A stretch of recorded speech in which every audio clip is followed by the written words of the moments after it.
Hello and welcome to Titanium Taras Tarot, and today I'll be talking about how to strengthen your intuition. Okay, so this is for anybody who watches this at any time, from anywhere. And usually the way I work for these videos is that I get an idea, like in the past, I get an idea basically, and then I work on it. I subconsciously work on it for a week, and then what happens is that the day of, more ideas come to me, and then I get ready to present. Like, for example, today, most of my presentation, not presentation, but most of the comments most of what I'm going to talk about now just came to me like a couple of minutes ago. Now, we all have an intuition. It's key that we learn how to use it. So make sure that you check inwards to see if what I'm talking about is resonating with you. If it is, great. If it isn't, great as well. You probably had a message in here for you. There's like a small nugget in here that was for you. Now, keep paying attention is what I'm saying, to find that little nugget. Now, we all have an intuition, as I just said, and it is crucial for us to learn how to use it. So check out the video I post today for that specific reason. Now, yes, what I wanted to talk about today is following your emotions in regards to something. Like, I know Abraham Hicks or Esther Hicks, talks a lot about this. They talk when you're planning on doing something, or when you want to do something, first and foremost, make sure that you are emotionally in alignment with what you're doing. They call it alignment. Straightforward. Alignment with your higher self. Right? Now, what they actually mean, what I noticed, was that what they mean is that make sure that you feel good about that thing that you're about to do. Okay? Make sure you're feeling good about it, because that will be your indication that this is right for you, right? Generally, well, I mean, I'm generalizing, of course, but let's say our family members will be like, do this because this is going to be good for you, but you feel nasty doing it. You're like, I don't want to do this. Why do I have to do this? Well, they think they know from their own perspective that it works for them, but does it work for you? I found that most often than not, for me, it's not the case. So maybe it's the same for you, maybe it's not, I don't know. But in any case, the perspective is that make sure that you feel good about it. First and foremost, before even starting this, whatever this thing is. Now, the reason for that, and I'm going to give you an example from my own experience, is that when something feels off to you, generally you'll not want to do it. You'll be reticent of doing it. I don't know if that's the right word. I took the French word, réticent, which means that you're holding back. You don't want to. You're not wholeheartedly doing it, so you're not taking full pleasure out of whatever it is that is happening in front of you. Now,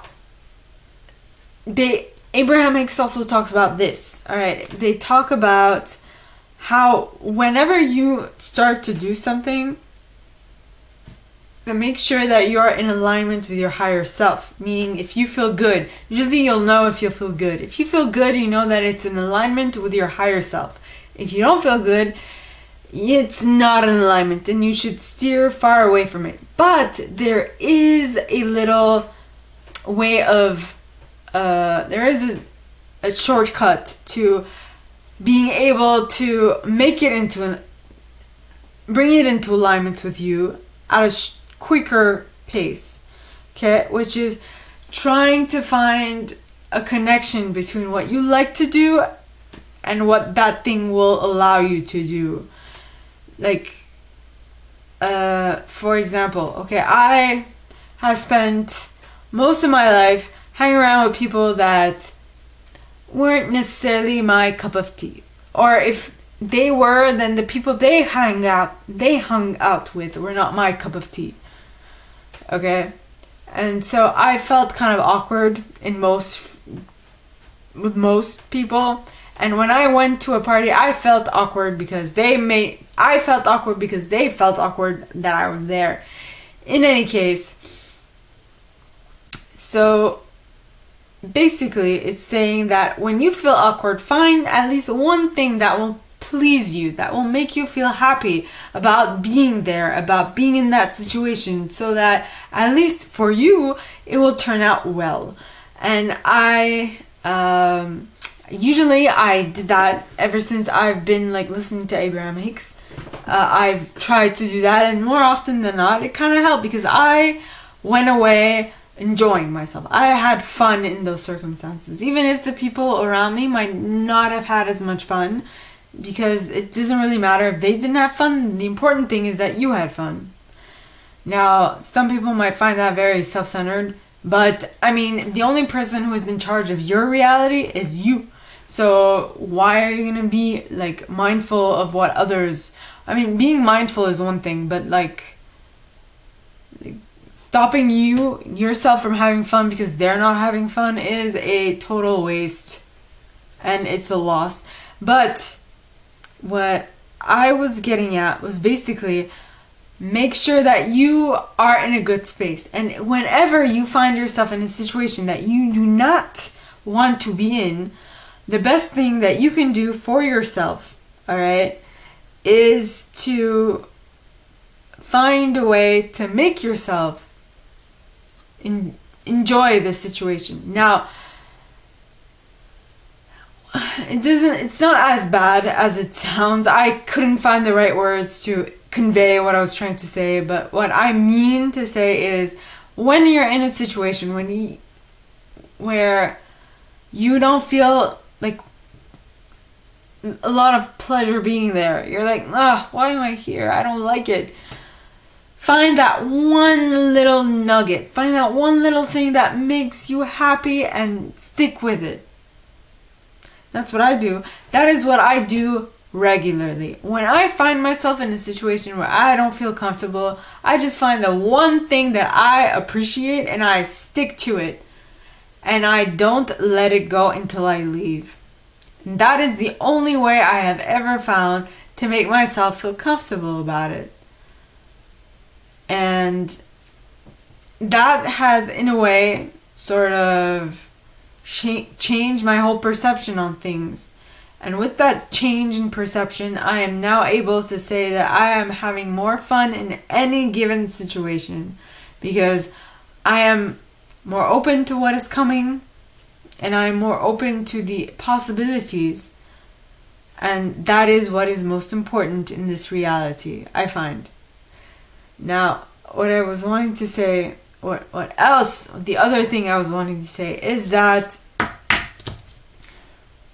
let your emotions be your guide and find a way to bring your emotions back into equilibrium if they aren't, because what will make or break anything you do is your frame of mind.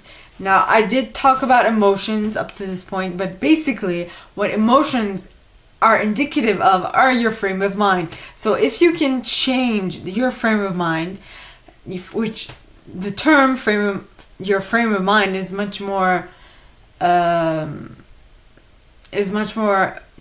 normal. People use it more, so it's more accepted in the general public. Emotions are indicators of your frame of mind, like I just said. So if you shift your frame of mind, if you change your perception about something, you automatically change the way you feel about it. And that is the key here. That is of utmost importance, because if you can change the way you feel about any given situation at any given moment, I've done this many a times, okay? When I have been in awkward situations, I have I have changed my perception about the situation, and it has completely shifted my perspective. For example, I'm going to give you one of mine. A while ago, I was butting heads with one person that I was working with, and I was like, oh my god, she's pissing me off. not necessarily pissing me off, but she's giving me, I felt like there was like this tension between us. And I feel like I was talking of apples and she was talking of oranges. And we just didn't quite fit. It's been like months since we didn't really like understand each other. And we were like thinking two separate things whilst communicating with each other. And it was getting annoying. Now, I thought that I was right. I'm sure she thought she was right. And then at some point, something happened where she's like, okay, tell her I can no longer work with you. And because I feel like I can't. I feel like I'm not getting through to you. Which was correct because I had my wall up and I was not allowing her in. And that was an indicator that my higher self did not feel in alignment with what was going on. And because of that disalignment, my emotions were indicating that I was not taking pleasure out of this interaction anymore, and I should have dropped it months ago, but I did not. I stuck to it. I stuck with it, and it wasn't a waste of money. It was just an ill use of money. Could I say that?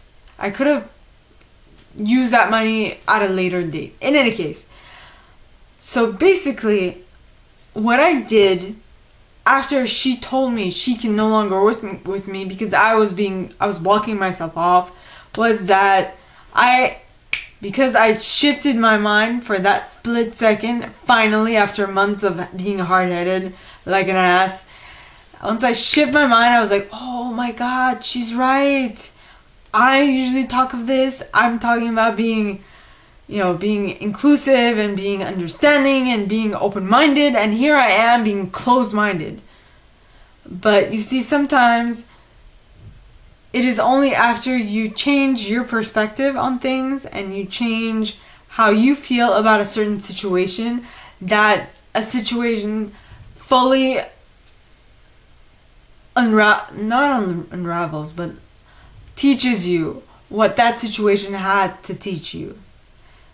So, as I was trying to say, if you guys kept up with me, your indications are indicators of how you currently feel in regards to a certain situation. And if you want to take as much from this situation out, make sure that if you don't feel in alignment with your higher self, to shift your perspective about it.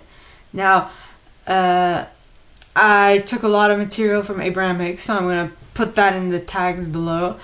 And this is all that I have for you guys this week, my gorgeous collective. This, like I said, is all I have.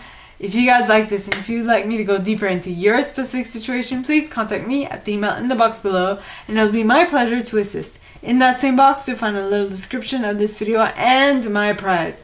Now, with that being said, I'd like to remind you to like this video, give it a thumbs up, subscribe to the channel if you haven't already, and click on that notification bell to be notified when I post new stuff, as well as leaving me a comment, because I adore comments. I read them all. I might not answer all of them, but I absolutely read them all. And with that being said, my gorgeous collective, I wish you guys all a very good week, and I will see you next time, okay? Bye!